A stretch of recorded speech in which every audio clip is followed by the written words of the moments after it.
You See What I See, exclusive on Spotify. Download Anchor untuk bikin podcastmu gratis.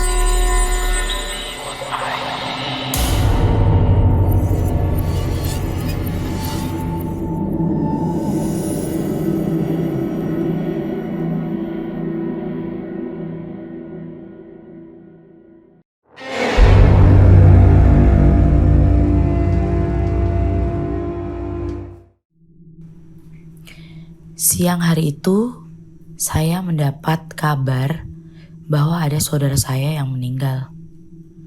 Saudara saya ini tinggal berdekatan dengan desa saya. Kebetulan, rumah saudara saya hanya 3 meter dari rel kereta api. Saya pun bergegas untuk membantu pemakaman saudara saya. Seperti biasa, pada umumnya, setiap ada orang yang meninggal, pasti diadakan pengajian. Pengajian itu diadakan setiap habis Isya sekitar jam 8 malam. Dan saya pun membantu dalam persiapan pengajian tersebut. Terkadang saya harus pulang malam. Saya tidak bisa menginap karena besoknya saya kuliah. Hingga pada suatu malam, jam sudah menunjukkan hampir 12 malam. Saya keasyikan ngobrol dengan saudara-saudara saya yang berkumpul di situ. Tadinya saya ingin pulang agak sorean gitu. Cuman karena tidak enak dengan saudara-saudara lain buat minta izin untuk pulang duluan karena pada saat itu lagi pada asing ngobrol. Hingga pada suasana saudara-saudara saya ini udah mulai jenuh dengan obrolannya, saya pun meminta izin untuk pulang. Di perjalanan pulang, saya bisa melewati jalan di kampung dengan berjalan kaki sekitar 1 jam. Akan tetapi, kalau lewat rel, saya bisa dengan hanya 20 menit saja. Karena saya sudah sangat mengantuk, ingin cepat pulang. Saya pun memutuskan untuk lewat rel saja. Sebenarnya saya sudah terbiasa melewati jalan rel tersebut, walaupun hanya terkadang pada sore hari atau siang hari. Karena masih banyak warga yang beraktivitas atau orang yang mencari rumput untuk pakan ternaknya. Dan sebuah kejadian aneh pun terjadi. Malam itu begitu sepi, tidak seperti biasanya. Mungkin karena sudah larut malam ya. Ditambah lagi malam itu tuh dingin banget. Saya sendiri merasakan takut.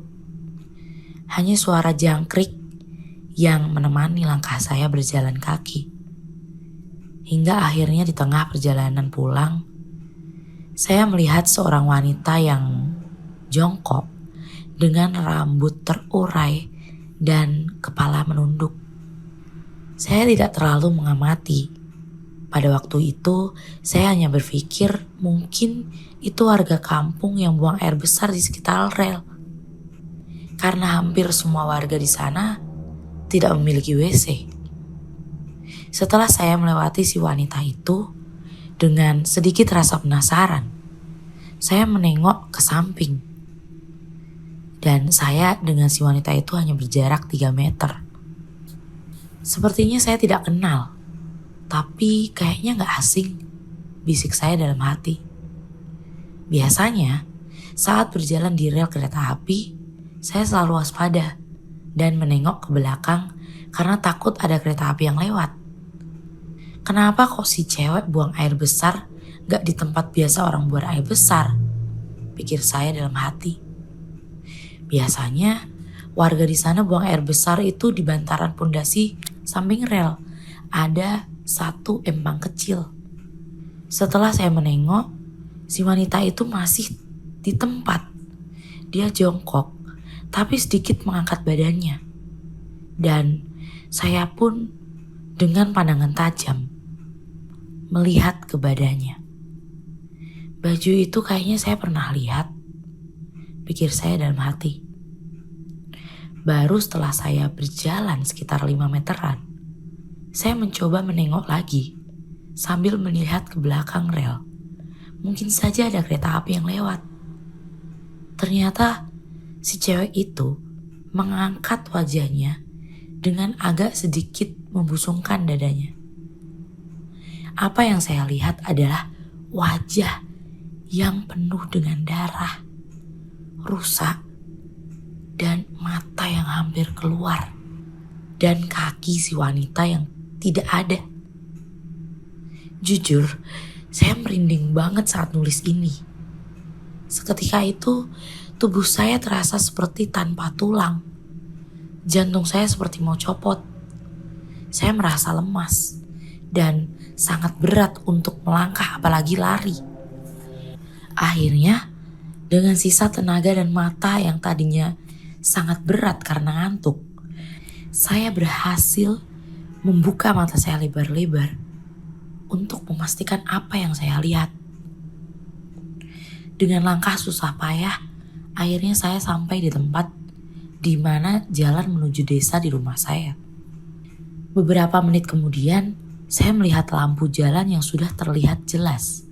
Itu tandanya saya sudah dekat dengan jalan menuju rumah.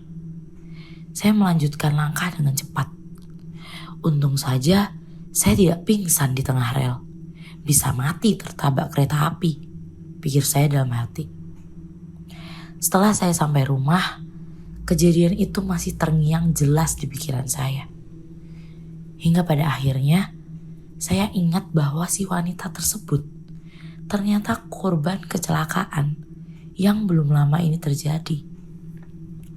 Saya baru ingat bahwa si wanita itu korban kecelakaan kereta api dengan kaki yang putus dan wajah yang rusak.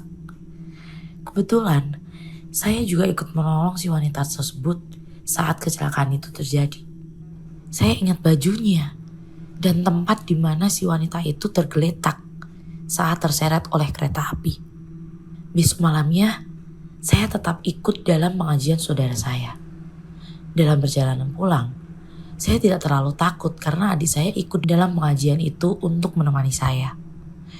Tapi kejadian yang saya alami kemarin malam itu muncul kembali. Dan ini lebih menakutkan lagi.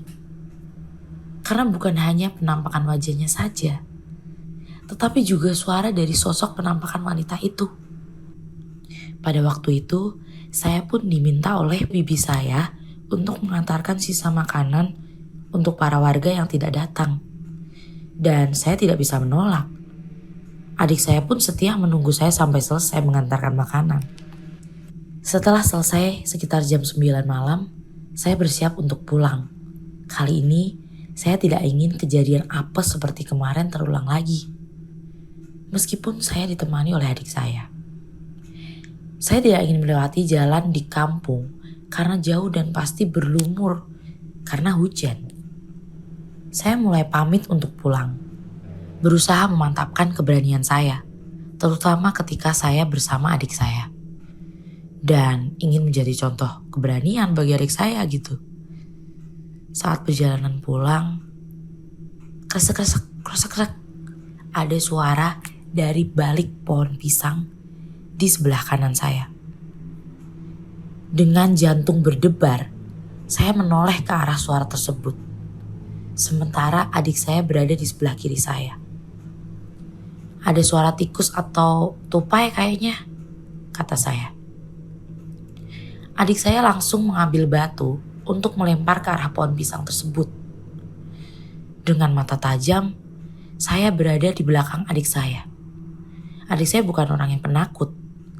Dia pernah melihat penampakan yang lebih seram lagi.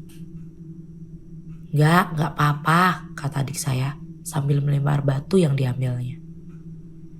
Lalu kami melanjutkan perjalanan. Beberapa menit kemudian, terdengar suara yang sangat jelas di telinga saya. Suara itu seperti seorang wanita yang menangis di sekitar tempat kami berjalan. Suara tersebut lebih mirip seperti seorang wanita yang menangis dengan kesakitan. Berbeda dengan suara kuntilanak atau sundel bolong yang biasa terdengar di film-film. Setelah kami melihat asal suara tersebut, memang tidak ada orang di sana. Namun adik saya tetap penasaran. Lalu dia ngulik dari mana suara tersebut berasal. Kebetulan samping kanan dan kiri rel itu berada di jauh dari rumah warga, sehingga sulit bagi suara seperti itu berasal dari sana. Sudahlah, tidak ada orangnya, ayo pulang, ajak saya. Tunggu sebentar toh kak, ada suara lagi itu, kata adik saya. Namun saya tidak mendengar suara itu. Sekarang kayak di samping kanan saya, saut adik saya. Berarti itu hantu si wanita yang kemarin menunjukkan penampakannya, pikir saya. Namun sekali lagi, penampakan si wanita itu semacam sengaja bermain petak umpet dengan kami. Kami cari-cari tapi tidak menemukan, hanya suara saja. Untuk kedua kalinya, adik saya mengambil batu untuk melemparkan ke tempat asal suara tersebut. Kali ini, adik saya membawa 3 batu untuk melemparkannya. Sementara saya masih memegang lampu flash dari HP. Tidak lama kemudian, terdengarlah suara bel klakson kereta yang datang. Jadi saya memutuskan untuk berjalan di sisi kanan rel, di mana suara tersebut berasal. Adik saya masih memegang batu yang akan dilemparkannya, sedangkan saya masih memegang HP dengan flash nyala. Saat saya melihat di sela-sela gerbong kereta yang sedang berjalan, saya melihat penampakan sosok wanita yang kemarin. Kali ini dia menghadapkan mukanya seperti ingin memperlihatkan diri kepada kami. Ia dibatasi oleh kereta api yang sedang berjalan. Saya melihat penampakan tersebut di sela-sela gerbong kereta api itu. Saya buru-buru ngajak adik saya untuk melanjutkan perjalanan pulang dengan berjalan sedikit lebih cepat. Saya berusaha menghindari agar si wanita itu tidak menampakkan dirinya lagi. Setidaknya dengan berjalan, saya bisa menjaga jarak dengan si wanita itu. Walaupun hanya berjarak 5 meter dari kami. Setelah kereta lewat, saya memutuskan untuk melangkah cepat lagi tanpa menengok ke belakang. Karena saya pikir tidak mungkin ada kereta lagi setelah yang baru saja lewat. Namun berbeda dengan adik saya. Batu yang dia pegang dilemparkan ke tempat suara tersebut. Suasana yang sepi dan dingin karena hujan sepanjang hari membuat suasana tuh semakin seram. Lampu flash HP kembali dipegang oleh adik saya. Dengan penasaran, apa sih sumber suara tersebut? Dia kembali ke tempat di mana melihat penampakan tadi. Namun, wanita itu sudah hilang. Saya dan adik saya berdiri berdampingan tepat di atas pondasi samping rel kereta api. Dengan mata yang fokus pada area penerangan dari lampu flash. Dan kemudian yang terjadi adalah bau busuk mulai menyengat. Bukan bau yang biasa kami temui di sekitar rel di dekat empang, bukan. Tapi bau ini tuh lebih tajam. Beberapa menit kemudian, saya melihat ke bawah.